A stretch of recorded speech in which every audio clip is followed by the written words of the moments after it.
Welcome back to the Alexander Schmid podcast, episode 45. We're almost to 50 now. We're going to cover Homer's Iliad, book 14 in its entirety today. And just as I suggested last time when we were discussing the end of book 13, book 14 is full of salacious and sordid details as Hera gets the better of her very wise husband, as nature overtakes the forces of culture, showing the power that nature has over not only man, but God himself.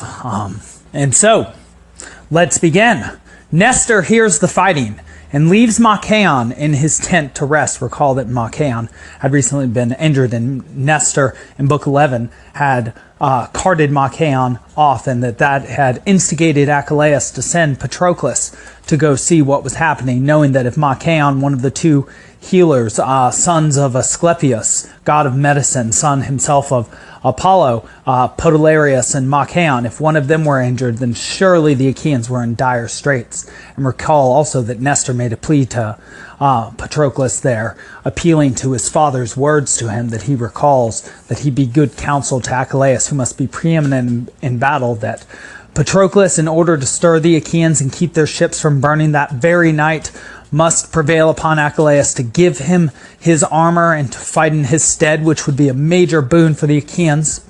Patroclus, alongside Myrmidons himself, being epically powerful, much more powerful than any Trojan, and he'll certainly make a claim to that effect at some point. Or get Achilles to fight. You're his best friend, and you're supposed to counsel him because you're older than he is and of lesser rank and strength. And so let's keep that in the back of our minds, though it won't be until book 16 that plays a bigger part. So Machaon is left in the tent, and Nestor goes out and sees the men in shameful flight, retreat, and confusion. And of course, he has to do something about this. So he has to decide in the division of his heart whether to rejoin the fighting, which would be of limited help given his advanced age, or going to find Agamemnon, going to find the brain center and making a plan, generating a strategy in order to support the Achaeans in the way he knows best. And so he chooses option 2, the latter option, to go find Agamemnon. And so he meets Diomedes, Agamemnon, and Odysseus, all injured, walking towards him, leaning on spears. So this is sort of a pathetic image as well as a sort of encouraging image, because though these men are injured and depotentiated and incapable of helping in battle, they are still rousing themselves to come out and show themselves before the troops. They're still coming to the aid of the troops in terms of morale, showing themselves not to be defeated in spirit, simply to be injured in body. And so this is a good sign for the Achaeans, and representative of their current state. Though they are injured in body, they are not injured in spirit. And so this seems to support the idea of what Polydamas said to Hector earlier, that when he interpreted the sign of the snake being dropped by the eagle, that though the Achaeans might be grievously injured by this attack, they will bounce back from it, and they will be just as strong and even angrier in their response, and certainly their response will be angry. And so Agamemnon now shows in open assembly that he fears the Achaeans will no longer fight for him due to anger about Achilles, which is a legitimate concern on his part, though again showing his inability to keep from becoming discouraged and to jump to a dire solution to a problem that could potentially be solved in a simpler way. And so after Nestor reports that the wall is broken and the troops are in disarray and confusion, Agamemnon, for the third time if you consider him his time speaking in jest in book 2, he suggests that the Achaeans flee. And this time, rather than Diomedes speaking up, it's Odysseus, which is even worse in counsel. It's given that Odysseus is only beneath Nestor in terms of wisdom. And so he says, "Now I utterly despise your heart for the thing you have spoken. While we do pull out, our ships, the Trojans would destroy us, he says, between 1484 to 103. Basically, Odysseus says, so while we retreat, who would exactly be defending us? Who would be staying on the beach, not retreating, sacrificing themselves for us? Nobody would be the answer. And so not only would we retreat in confusion and cowardice, which would be a terrible ending to the story, but we would get killed while we did it. So it would be cowardly and stupid in order to do this plan. And of course, Odysseus is representative of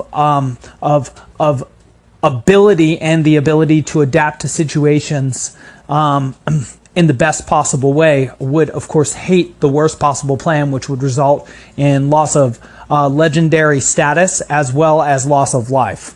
You just can't lose both of those in a situation. Ideally, you gain both. And so Diomedes then, or rather Agamemnon, admits that it's not the best idea he's had, and Diomedes, young as he is, suggests they return to the fighting. Poseidon then appears to Agamemnon as an old man and says that Achilles is pitiless, and the gods are not angry with you, Agamemnon. You will see Troy fall. And he lets out a yell of 9,000 to 10,000 voices, which plants great strength into the Achaeans. And basically what this means is that he gives sort of divine assurance to Agamemnon in place of Zeus. In terms of a ruling god, he gives encouragement back to the heart of Agamemnon, which then spreads throughout the army. 9,000 to 10,000 voices, enough to reach 9,000 to 10,000 people, essentially. And we saw that 9,000 to 10,000 number earlier in Book 5 with Ares screaming out in pain after Diomedes struck him. And so Agamemnon essentially needs divine assurance that the prophecies that he would someday defeat the Trojans are still true. He has to have his faith in the plan restored. And in having his faith in the plan restored, the men around him have their faith restored. And so Poseidon, though not actively fighting on the battlefield, is doing something potentially even more important. And you can see there what compliment he offers to Athena and Hera, whereas Hera and Athena are often invoking strategic help to the Achaeans, and often and sometimes even guiding their weapons in the case of Athena and Diomedes in Book 5. Poseidon restores faith to the leader and to the people. And you might say that that is the one of the functions of the figurehead aspect of any leader, especially a symbolic leader like a king, to restore faith that what is being aimed at, what is being hoped for, can be achieved. And so Poseidon, in conjunction with Agamemnon against Hector and the will of Zeus, though not actively being portrayed, because of course he's turned his eyes from this boring little Trojan war for the moment. Well, this is good news for the Achaeans. So Hera sees this, and she is happy with what Poseidon is doing, and then she juxtaposes her happiness with Poseidon, who's doing exactly what she hopes he would, and potentially even thinking about what a fine husband he might have been. She then looks at Zeus, and he appears hateful to her, as he is an object against her desire right now, or rather than being a tool to implementing her will in reality on the world, like Poseidon is, that makes her happy. Zeus is presenting himself as an obstacle to her will, and thus is hateful to her. And so she decides that Zeus needs to be dealt with, and so that she must beguile the brain of Zeus by means of loveliness. And so no amount of mental cunning or strength will keep Zeus from being subjected to the will of his wife by means of her loveliness. This will be the force of nature, effectively, that which is unconscious and powerful beyond belief, like the sea, or the impetus for a chick to escape an egg, or a blossoming plant to jump and spring forth from the ground, or a rose finally to unfurl its beautiful petals. Hera will bring Zeus to his knees by means of her arts. Not only her art to deceive by means of words, but to deceive by means of her loveliness as well. And so one might well imagine that Homer here is making some statement on the eternal relationship between the feminine and the masculine, and the way in which the feminine beguiles the masculine into life in the form of the mother first, but then also in beguiling the man into becoming father too in the second half of life. And so woman brings man into the next stages of his life, for each stage of his life. And as a teacher of high schoolers, knowing that they have recently themselves entered the next major stage of their lives, I will empathize with them, recalling myself moving into adolescence and having that period of life marked by the presence of new feelings for the young ladies who were then in my presence, who then cultivated my behavior to become moral and far more excellent than it had been, though far short of true excellence, or excellence in any use of the words. And it's very interesting then to see the interplay between that which is masculine and feminine played out not only in nature but within the context of the gods, as if that which led to the progress of human society was always the interplay between which gender or which principle then gained primacy from one moment to the other. Eros, relationship, feminine, natural, yang, or masculine, logos, yin, active, represented by light and the yin-yang. And so here the light will succumb to the darkness in terms of Zeus, weighty and wise as his mind is, will here be overmastered by his wife's wiles and her ability to call to something even deeper within him. And so she will deceive Zeus, and she will lie with Zeus and drift an innocent, warm sleep across his eyelids. But first, she beautifies herself for a solid 25 lines 161 to 186, and then she goes off to Aphrodite. And wisely enough, because we recall that Aphrodite is one of the three gods on the side of the Trojans, not on the side of the Achaeans as Hera is, Hera first asks whether Aphrodite holds her forever in hate in her heart, because Hera finds herself on this other side of this middling little conflict amongst mortals and mortals. They live for such a short time. Really not worth getting worked up about at all. And Aphrodite says, "No, of course not. I hold nothing against you, mother of the gods, Hera. Ask anything of me." Very civil, these two are to each other. And she says, "As long as I can grant your request, please ask." And so Hera asks for a very particular item from Aphrodite. It is called the Zone of the Graces, sometimes translated as a belt, but I read recently that it's better understood as a garter, either to be put on the leg or the arm. And this garter, this binding of grace to one, supplants one's motions with beauty, which is of course what grace is. Grace is to apply beauty to motion and to make harmony of one's movements. And so grace assures Hera that she will be irresistible to any who sees her. In particular, this will be useful for Zeus.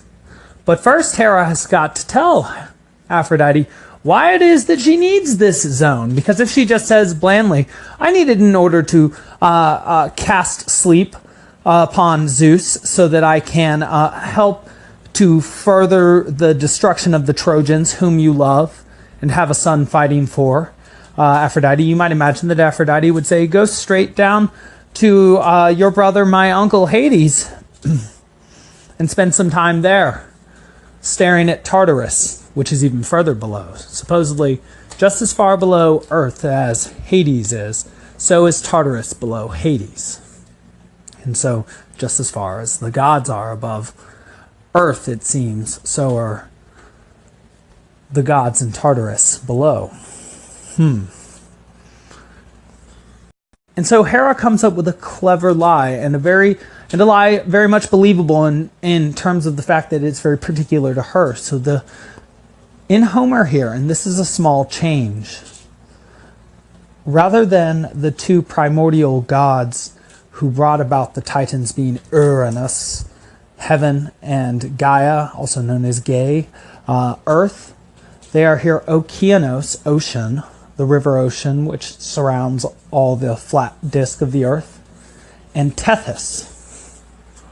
And the lie is that these father and mother of the gods have been for some time now estranged from the marriage bed. And so Hera, herself being goddess of marriage, is going to spice things up between them and to bring harmony back into their domestic situation, which will be a major theme in the Odyssey. No harmony at home, death. Harmony at home, best thing possible. Which, well, it's hard to imagine anything better than that. And so, Aphrodite hears this noble desire of Hera, and also potentially thinking that this would remove Hera from the situation at Troy for some time, which would be a devastating blow to the Achaeans, given Hera's strategic mind and mother's desire for them to win, which is so powerful.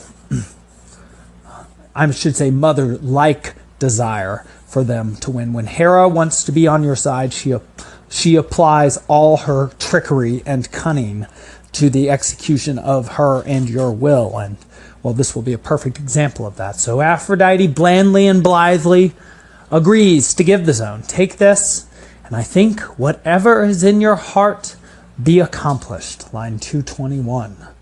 And so, Hera's not done yet, though, because the other part of her plan was Zeus has to fall asleep, and well, he's a very active-minded individual, and so there's no guarantee that he will fall asleep post-coitally. And so, where does Hera go? Well, she goes to enlist the help of the minor god Hypnos, from which we get the word hypnotize. Sleep, brother to Morpheus, shaper of dreams. And so, or rather, yes, and Thanatos completes that trinity. Or excuse me, I meant to say that Morpheus is the son of Hypnos, though Hypnos, sleep, is the twin brother to death, because so alike does man seem while both sleeping and dead. And in fact, we still, to this day in our language of English, use expressions about death with likening it to sleep. She's gone to her eternal resting place, or requiescat in Pace, which we translate as let him rest in peace, or in which we say rest in peace in the imperative, showing our American English spirit. And so, Hera goes to sleep, and funnily put, and phrasing, as Archer fans would say, and Archer fans, excuse me, and this would be something that Hera in the form of Juno in the Aeneid does at the very beginning of the Aeneid, which I'm teaching through right now. In Book 1, the very first thing Juno will do, showing her great ira, her great anger, her irateness, her iracity, to coin a word, she will go to the god of winds, Aeolus, and offer him precisely what she will here offer Sleep when she ups her offer. You might say. And so this will be something to look out for as we go through all these great books together. And so she offers first Sleep a throne and a footstool made by Hephaestus. Wonderful gifts to offer. Anything made by Hephaestus is of top quality, even to the gods. And a throne and a footstool are highly symbolic, indicating high status and an elevated place in the eye of Hera, nature. But Sleep declines, because Hera has made this request of him before, and he did fulfill it. And what she did as he fulfilled it, him blithely or willfully being ignorant of what Hera might want to do while while sleep puts Zeus to sleep, nothing good, one can be sure. Well, Hera used that opportunity to blow Heracles, Zeus's favorite son, his ship from to Kos, and from where it was supposed to land. And well, Zeus, when he woke up, beat up all the gods, and sleep had to flee into Mother Night, whom even Zeus will not attempt to attack. Nyx, night, herself being amongst the most primordial, amongst the first of gods. And so, beyond even the power of ordering Zeus. And we must remember here that night, in those Greek times, without large cities polluting the air with their light, would have been filled with stars in the sky. And so the night represented something infinite beyond imagination, present immediately to one's vision. And so even Zeus cannot bind the entirety of the night sky, though many are the constellations within it. And so Hera then ups the ante. She really needs Zeus to go to sleep. So now she offers something, again, particular to Hera. A marriage of a grace named Pasithea.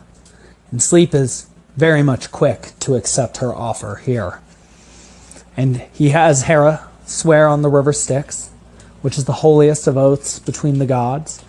And if a god is found not to keep his or her oath to the river, then akin to being dead, a god must remain immobile for a year, and one can only imagine, with the god's movements as quick as thought, how long and hellish it must be for a god to remain immobile for an entire year. How much time that would feel like to a human is perhaps unimaginable, if just as fast as the gods move, which is as quick as thought, so do they think, which would be even faster.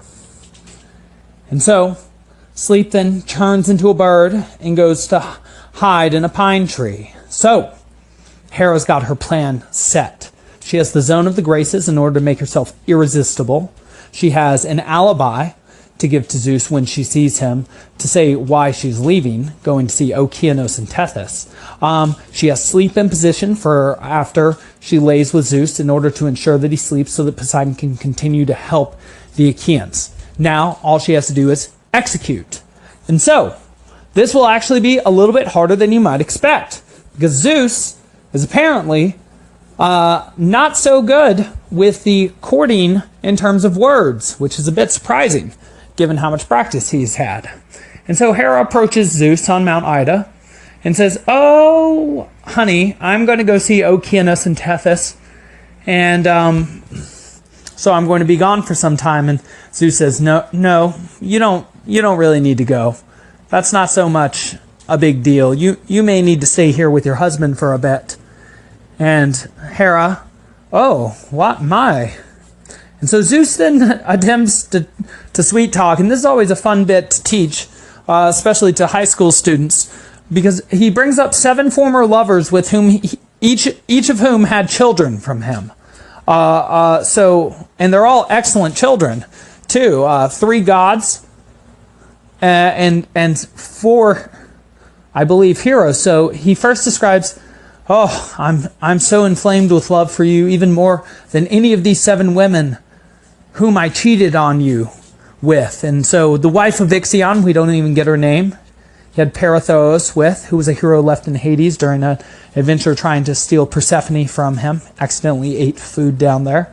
Theseus was not so foolish and did escape. Danae, famous mother to Perseus, who, with the weapon of culture and art, reflected Mother Nature and Medusa, and cut off her head to release the imagination. Pegasus, who would then, by his hoof, start a stream on Mount Helicon, from which the muses or our arts would come into existence. And so Perseus is the hero of culture. Oiropa, from whom Europe gets its great name, had Minos and Rhadamanthus, famous for justice and for being a great king. Minos, the archetypal king of Thebes, or excuse me, of Crete, not of Thebes. Creon and Oedipus would famously be kings of Thebes. But Crete, where Idomeneus is from currently, and Rhadamanthus finds himself as judge in Virgil's Aeneid, as well as will Minos find himself in Dante's Inferno with a coiled snake tail sending varied souls to differing circles of hell, of which there are 9, though there are 10 buljas and 8 and 4 subcircles and 9 and 3 and 7. And so sometimes big things are made up of very many small things, like a state made of people and a federation made of states. And so also simile, with whom Zeus had Dionysus, the god, the dying and being reborn god of wine. Alcmene, with whom Heracles, first called Alcides, was born. Something about Heracles to note, if you've only ever seen the Disney movie about him, is that his father, well, Heracles is himself a twin with Iphicles, who was Iphicles by birth, though Heracles was only called Heracles after a string of deeds he did before his 12 major labors, of which they were first called 10, but 3 and 5 were not accepted. It may have been 2 and 5. I'll confirm that for you by looking through Apollodorus later. And so you should know also that Heracles' father,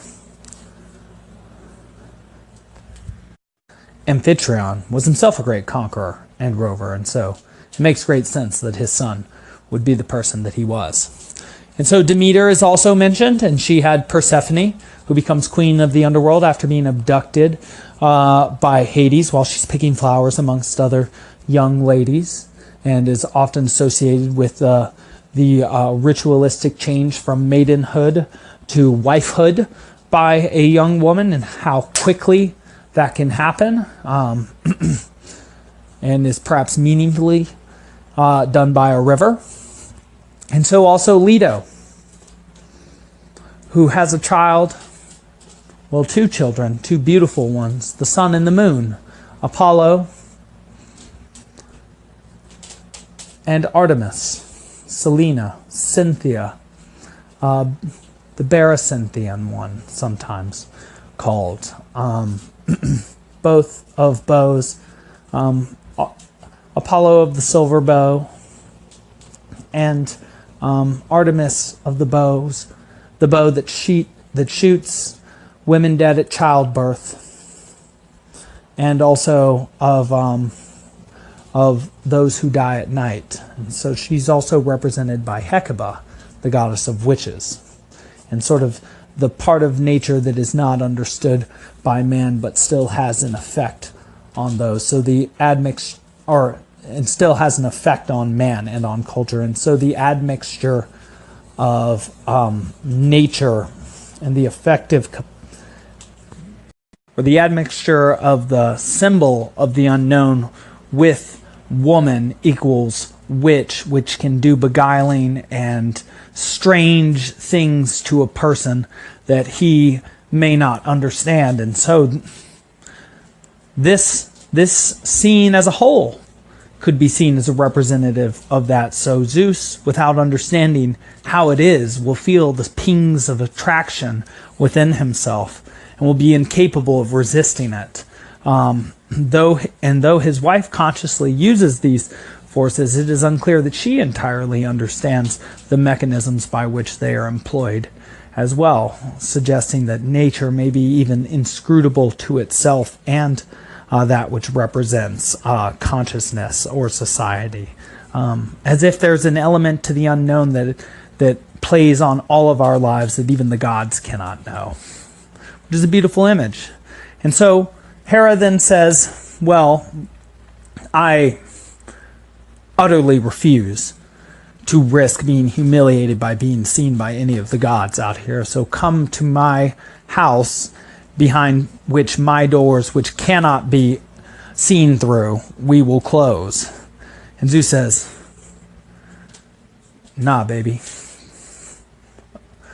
I've got this really cool golden cloud, and I'll just pull it about us.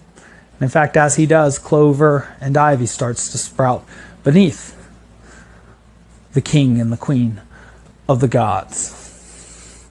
And so, after that, sleep puts Zeus immediately to sleep and then reports his efforts to Poseidon, who is still disguised as an old man. Poseidon fills the Achaeans with valor and says to attack Hector head on. Odysseus, Diomedes, and Agamemnon then all arm, though they are wounded, which is a major positive symbol for the Achaeans. The Trojans and Argives then clash together in a war, lines 390 to 401. And so we have Hector versus Aias the Greater, part 2. Hector casts his spear at Aias, hits Aias in the sword strap, which is in an X over his shield strap, to no effect, which is that's a major bummer for Hector, because Aias doesn't wear armor over his chest. He only has a shield and a sword strap, which form an X right over his chest, sort of like the X from X-Men. So it's only covering a few square inches going across each side. So there's much more exposed skin than there is unexposed skin for Hector to have hit. So that's a real bummer for him to have missed in that sort of way. And so he then attempts to retreat, but Aias heaves a stone, and we all know that it's the sort of stone that the sort of men of the age of Homer, even two of them could barely have picked it up, and so Aias threw it hard enough to hit Hector in the chest, and in fact right in the collarbone, and Hector staggers in a circle, obviously concussed, and later actually we'll hear that he's vomiting blood, and that will be the first thing actually that Zeus wakes up and sees in book 15, which well, you can only imagine how that will affect his temper after having woken up and immediately seeing that his will has been controverted and that he's been clearly tricked by his wife who's right there. Well, he's going to be none too pleased. And so, Aeneas, Polydamas, Agenor, Sarpedon, Glaucus, all the best of the Trojans, all the A-team, all recognizing the direness of this situation, form around Hector and defend him. Hector is then brought across the river Xanthos, called Scamandros by mortals. He vomits, but he's still grievously injured. And so Aias the Greater continues to maintain the upper hand on Hector, but he has not killed him. We then get a running list of Achaeans and Trojans who get killed. Aias the Lesser kills Satnius. Polydamas of the Trojans kills Protheanor and brags about it. Aias the Greater tries to kill Polydamas in response, but instead kills Archelicus, one of the sons of Antenor. Aias claims it's a fair exchange, though, which has got to be an interesting thing to hear. On the one hand, you're happy to be alive. On the other hand, you're sad that your friend or this other person who wasn't aimed for was killed. And on the other hand, too, it's sort of insulting to hear that this person was just as good as you were and will do, unless you have truly egalitarian sentiments, which I suppose you should. Peneleus then brutally kills Ilioneus, knocks his eyeball out, then cuts off his head and displays it to the Trojans, lines 488 to 605 or so. That's a rather large bit of text. 508, we get another invocation to the muse, and then Aias the Lesser, we find out, gets the most kills due to the speed of his feet. And thus we find out, like in all things, speed is one of the greatest and most providential qualities there can be. The Phaeacian ships move as fast as thought. In fact, the gods move as fast as thought, so speed. And swift-footed Achilles is called swift-footed Achilles, Achilleus. And so speed. Very, very important. And so because of the speed of Aias' feet, he gets the most kills. And so the faster you are, the more you get done in life. And so this has been the Alexander Schmid Podcast, episode 45, lecture on book 14 and the disobedience of the wily Hera. Next time we'll talk about book 15, and well, the big guy Zeus is going to be rather upset. And so get ready for that. Until next time.